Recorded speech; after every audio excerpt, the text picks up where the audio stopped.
ইরানে পারমাণবিক হামলা হতে যাচ্ছে, রীতিমতো এমন আতঙ্ক ছড়িয়েছিলেন ট্রাম্প। তবে শেষ মুহূর্তে হোয়াইট হাউস স্পষ্ট জানিয়ে দিল আপাতত তেমন কোনো পরিকল্পনা নেই। বিশেষজ্ঞদের মতে ইরানকে চরম চাপে ফেলার যে কৌশল ট্রাম্প নিয়েছিলেন তা কার্যত বুমেরাং হয়ে তার প্রশাসনিক অবস্থানের উপরে প্রশ্ন তুলেছে। ওয়াশিংটনের এই হঠকারিতা কি কেবলই রণকৌশল, নাকি তেহরানের প্রতিরোধের মুখে পিছু হটার এক নিরুপায় স্বীকারোক্তি? ওয়াশিংটন থেকে তেহরান পুরো বিশ্ব তাকিয়েছিল যেন এক মহাপ্রলয়ের দিকে। ডোনাল্ড ট্রাম্প তার স্বভাবজাত ভঙ্গিতে ঘোষণা করেছিলেন যে ৪৭ বছরের শোষণ ও সংঘাতের অবসান ঘটাতে তিনি এমন পদক্ষেপ নেবেন যা ইতিহাস মনে রাখবে। তার সেই চরমতম পদক্ষেপ বলতে সবাই যখন পারমাণবিক হামলার আশঙ্কা করছিল, ঠিক তখনই যেন পরিস্থিতির ছন্দপতন ঘটল। খোদ হোয়াইট হাউসের পক্ষ থেকে যখন স্পষ্ট করা হলো যে ইরানে কোনো পারমাণবিক হামলার পরিকল্পনা তাদের নেই, তখন ট্রাম্পের সেই বিশাল হুঙ্কার কেবল মনস্তাত্ত্বিক যুদ্ধের এক ব্যর্থ অস্ত্র হিসেবেই পর্যবসিত হলো। সমর বিশেষজ্ঞরা বলছেন, ইরানকে ভয় দেখিয়ে দ্রুত কোনো সমঝোতায় বাধ্য করার যে কৌশল ট্রাম্প নিয়েছিলেন তা হিতে বিপরীত হয়েছে। কারণ তেহরান এই হুমকিতে এক বিন্দুও বিচলিত না হয়ে উল্টো তাদের সামরিক সক্ষমতার পূর্ণ প্রদর্শনী শুরু করেছে। শেষ পর্যন্ত পারমাণবিক হামলার মতো স্পর্শকাতর কার্ডটি তুলেও সেটি ব্যবহার করতে না পারায় আন্তর্জাতিক মহলে ট্রাম্পের যে ইমেজ সংকট তৈরি হয়েছে তা কাটিয়ে ওঠা এখন মার্কিন প্রশাসনের জন্য এক বড় চ্যালেঞ্জ। সাহসে কুলিয়ে উঠতে না পেরে ট্রাম্পের এই পিছু হটাকে বিশ্লেষকরা তার দ্বিতীয় মেয়াদের অন্যতম বড় কৌশলগত বিপর্যয় হিসেবে দেখছেন। ট্রাম্পের ম্যাক্সিমাম প্রেশার এখন তার নিজের উপরই ম্যাক্সিমাম এম্বারাসমেন্ট হয়ে ফিরে এসেছে। তবে ইরানে হামলার তীব্রতা বাড়িয়েছে তারা।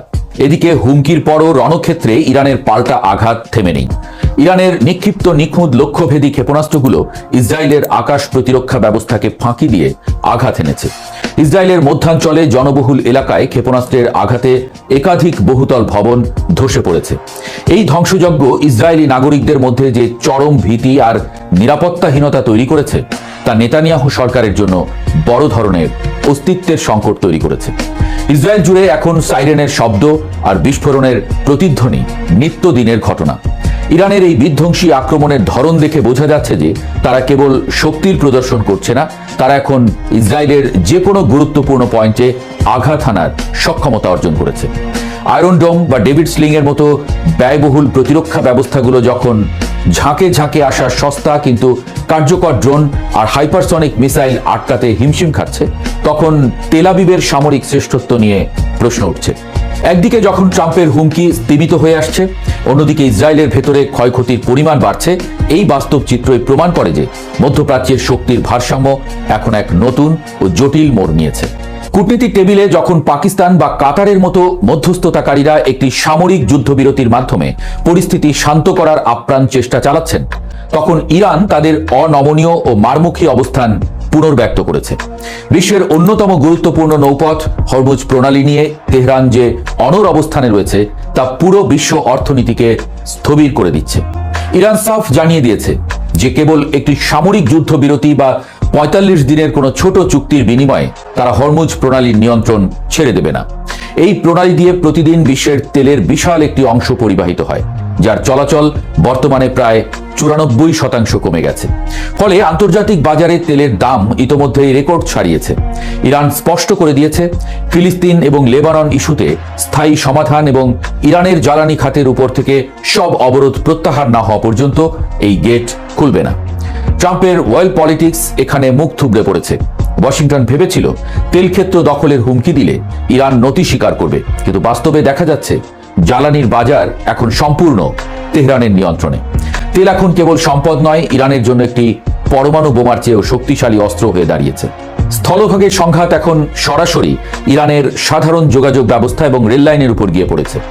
ইসরায়েলি বাহিনী গতকাল ইরানের কাশান শহরের একটি গুরুত্বপূর্ণ রেল সেতুতে হামলা চালিয়েছে। এর আগে ইসরায়েলের প্রতিরক্ষা বাহিনী ফার্সি ভাষায় এক বিশেষ সতর্কবার্তা জারি করে ইরানি নাগরিকদের ১২ ঘন্টা ট্রেন এবং রেল লাইন থেকে দূরে থাকার নির্দেশ দিয়েছিল। তারা রেল লাইন, সেতু এবং বিদ্যুৎ কেন্দ্রের মতো গুরুত্বপূর্ণ স্থাপনাগুলোতে আঘাত হেনে ইরানকে অভ্যন্তরীণভাবে অচল করে দিতে চাইছে।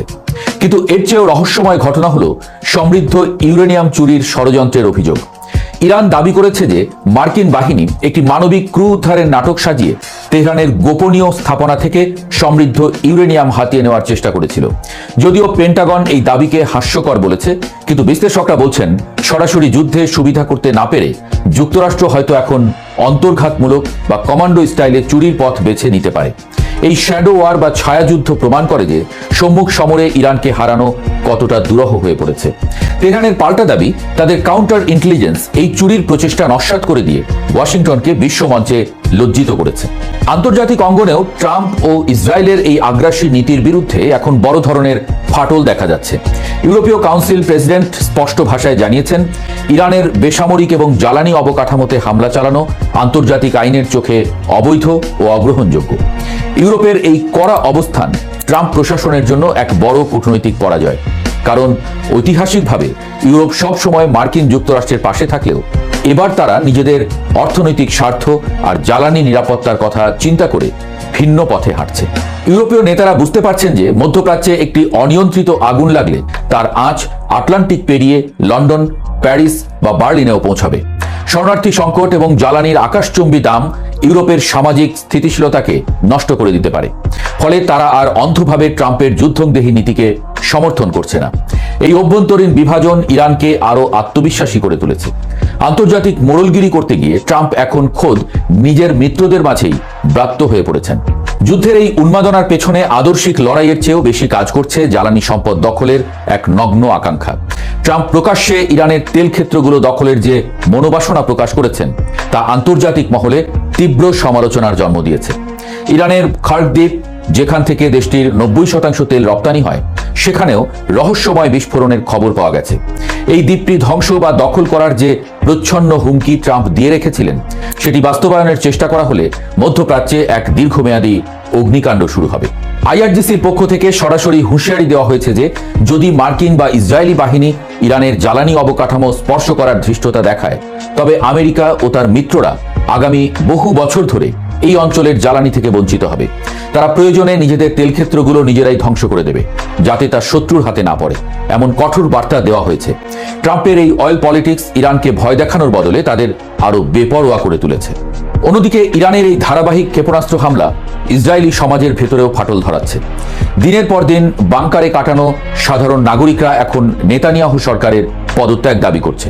ট্রাম্পের পারমাণবিক হামলার আশ্বাস যখন বাস্তবে রূপ নিচ্ছে না, তখন ইসরায়েলি নাগরিকদের নিরাপত্তাবোধ তলানিতে গিয়ে ঠেকেছে। মার্কিন প্রশাসনের উপর ইসরায়েলের এই অতিরিক্ত নির্ভরশীলতাই এখন তাদের কাল হয়ে দাঁড়িয়েছে। ওয়াশিংটন পিছু হটলে তেল আবিবের হাতে আর কোনো বিকল্প থাকে না।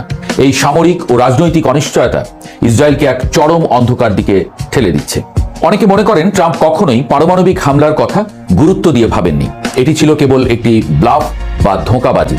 কিন্তু আন্তর্জাতিক রাজনীতিতে যখন এমন উচ্চমাত্রার হুমকি দেওয়া হয় এবং পরে তা থেকে সরে আসা হয়, তখন সেই দেশের ডিটারেন্স বা প্রতিরোধ ক্ষমতা মারাত্মকভাবে ক্ষতিগ্রস্ত হয়। ইরান এখন জানে যে ট্রাম্পের হুমকি মানেই হামলা নয়। এই ধারণাটি ভবিষ্যতে ওয়াশিংটনকে দর কষাকষির টেবিলে অনেক পিছিয়ে দেবে। ইরান এখন কেবল নিজের প্রতিরক্ষা নয়, পুরো অঞ্চলের ভূরাজনীতি নিয়ন্ত্রণ করার সাহস দেখাচ্ছে। বিশ্লেষকদের মতে ট্রাম্পের আলটিমেটাম এবং হুমকিগুলো কার্যত ইরানের মনোবল ভাঙতে ব্যর্থ হয়েছে। ট্রাম্প যে হাইপ তুলেছিলেন যে আজ রাতে সব শেষ হয়ে যাবে, সেই রাত পার হয়ে নতুন দিন শুরু হলেও ইরান এখন আরো বেশি মারমুখী। সাহসে কুলোতে না পেরে ট্রাম্পের এই যে থেমে যাওয়া, তা মধ্যপ্রাচ্যের ইতিহাসে এক বড় টার্নিং পয়েন্ট হতে পারে। একটি বিষয় পরিষ্কার, হুমকি ধামকি দিয়ে ইরানকে দমানোর দিন অনেক আগেই শেষ হয়ে গেছে। এখন প্রশ্ন হলো, ট্রাম্প কি তার এই মান সম্মান বাঁচানোর জন্য নতুন কোনো আত্মঘাতী সিদ্ধান্ত নেবেন, নাকি ইরানের শর্ত মেনে নিয়ে আলোচনার টেবিলে বসবেন?